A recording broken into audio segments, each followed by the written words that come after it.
Reignites big royal feud. Princess Catherine gives Harry a painful slap for the unpleasant untruths in Heart of Invictus. The latest Netflix offering has landed, but there is an obvious omission that shows Harry is pointedly ignoring an inconvenient truth. In this job, folks, I gotta tell you, I experience deja vu constantly. Only recently I recovered from having to watch the almost 6 hours of tortured pouting and also garbage iPhone photos that made up that stupid show called Harry and Meghan. That, of course, was the creatively named show that Meghan and Harry came out with, their debut Netflix docuseries. And now it looks like Harry is back. He's back on camera, back on Netflix, and he is back doing his part to make the royal family look as useless as possible. On Thursday, Harry's Heart of Invictus documentary series came out, 5 episodes charting the course to the 2022 Invictus Games in The Hague and the personal struggles and journeys of a small group of competitors. Well, folks, you have been warned. If you watch it, you're going to need some tissues, and you're going to need lots of them, because it is deeply moving, it's powerful, and sometimes it's harrowing. Again and again, I found myself crying. That Ukrainian volunteer medic Yulia was amazing. The footage that she captured inside a frontline field hospital may be the most powerful and haunting thing I have ever seen. But unfortunately, I am not here to only discuss these remarkable human beings and the determination and the strength that they show over and over again. Instead, we've got to talk about Harry, the executive producer, and what seems like an intentional attempt at some DIY historical revisionism.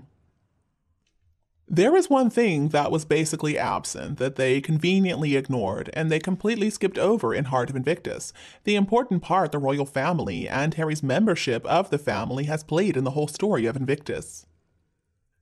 If somebody were to sit down and watch it, not knowing anything about the games, then I think they would come away from this series under the impression that the entire kit and caboodle was created by Harry, a man who has some kids and dogs. We hear the same story wheeled out again and again. Harry went to war in Afghanistan, he was forced to come home after a second tour, and then he decided to do something to help the veterans and the return service personnel. At this point in his life, he tells the camera, "All I was trying to work out and navigate was, I've got this platform, I just had this experience, what can I do with this?" What platform exactly is he talking about? Well, they never say.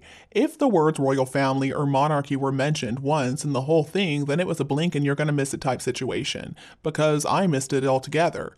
When episode 2 opens, it is with file footage of Harry giving a speech at the 2018 Veterans Mental Health Conference at King's College London, and we see some clips of him hosting the 2017 Buckingham Palace Garden Party for the Not Forgotten Association that works hard to support service people and veterans. But again, they conveniently leave out the R word, royal. When I joined the military, mental health, mental illness was a dirty word, Harry says. One of the things I'm proud of is the work Invictus competitor David Wiseman and I did giving talks to people inside the military. He said, if there's a stigma within the military, then there will be a stigma within society. So if we want to cure the stigma within society, we have to lead the way. If you didn't know any better, you would have to assume that it was Harry and Harry alone who, inside the royal family, single-handedly decided to take up the cause of mental health and passionately ran with it. Well, the problem is, that's not anywhere close to the truth. I mean, somehow, William and Catherine, the Prince and Princess of Wales, have been entirely cut from the whole story of the royal family and mental health work. In fact, one of the first organizations that Catherine became a patron of was the children's mental health charity Place to Be, adding the Anna Freud Center and Maternal Mental Health Alliance later on as well. It was not only Harry but also William and his sister-in-law Catherine, the three of them together, who used their shared royal foundation to start Heads Together back in 2016. And that same year, all three of them posed for really cute photos wearing headbands in support of the initiative, along with rolling out a video of them sitting around a picnic table in Kensington Palace's private gardens talking about its genesis. Harry tells Catherine it was your idea. And then Catherine clarifies, because it's a common thread, mental health seemed to run between all the different areas we were working in. So Heads Together launched a national video campaign featuring a series of high-profile Brits to encourage people to discuss depression, anxiety, and suicidal thoughts, and not run away from these topics. The success of this work could not be denied. In 2019, there was an ad voiced by the Waleses, Harry and Meghan, promoting the Every Mind Matters website, and it was incredibly successful. So many people tried to access it that it ended up crashing. And that same year, William participated in a documentary focusing on mental health and talked about experiencing pain like no other pain after he lost his mother, Diana, Princess of Wales, when he was only 15 years old.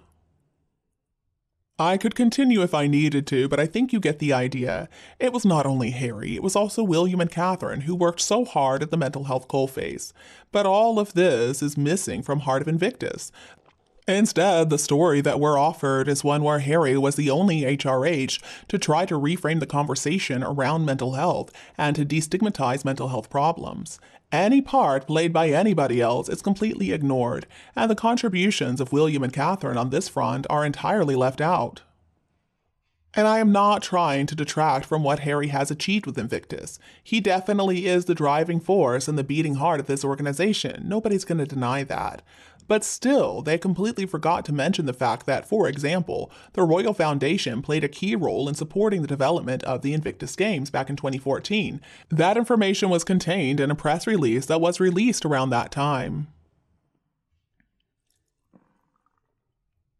With the Invictus Games, Harry definitely has created something amazing that has changed and is still changing untold number of lives.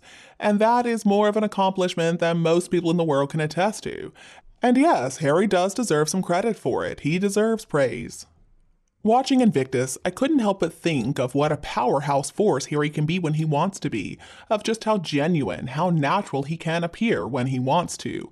He can seem really good at listening to and supporting people who are struggling, but failing to make even the most oblique reference in Heart to the part that his family has played feels a little bit of a dodge. It feels petty.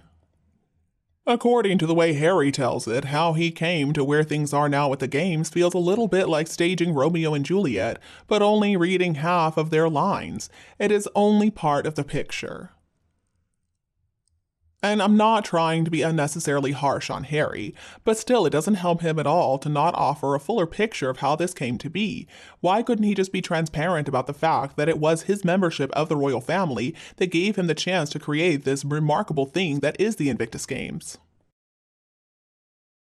Now, maybe it doesn't fit with his anti-firm rhetoric these days, but still, it was the contacts, the resources, and the power of the crown that made the games possible in the first place. After Megxit, maybe it was an inconvenient truth, but it wasn't only Harry, it was also William and Catherine who have been fighting the good fight for such a long time when it comes to helping millions of people who suffer with depression, anxiety, and other mental illnesses. Now, maybe Harry has his problems with his family members, maybe he has all these bones to pick with them, but still, he could have paid them their dues and he could have recognized the part that they played. He could have recognized their work instead of just trying to ignore them.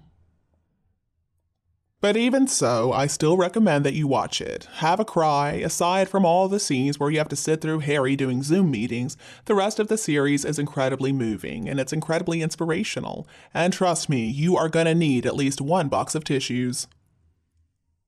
And you, do you agree with this view? If yes, don't be afraid to like and share this video with your friends and relatives who would love it as well. If not, let us know the reason below in the comments section. And don't be afraid to click the subscribe button to get more updates in the future. Thank you so much for tuning in, have a lovely weekend, and we'll be back to see you all tomorrow.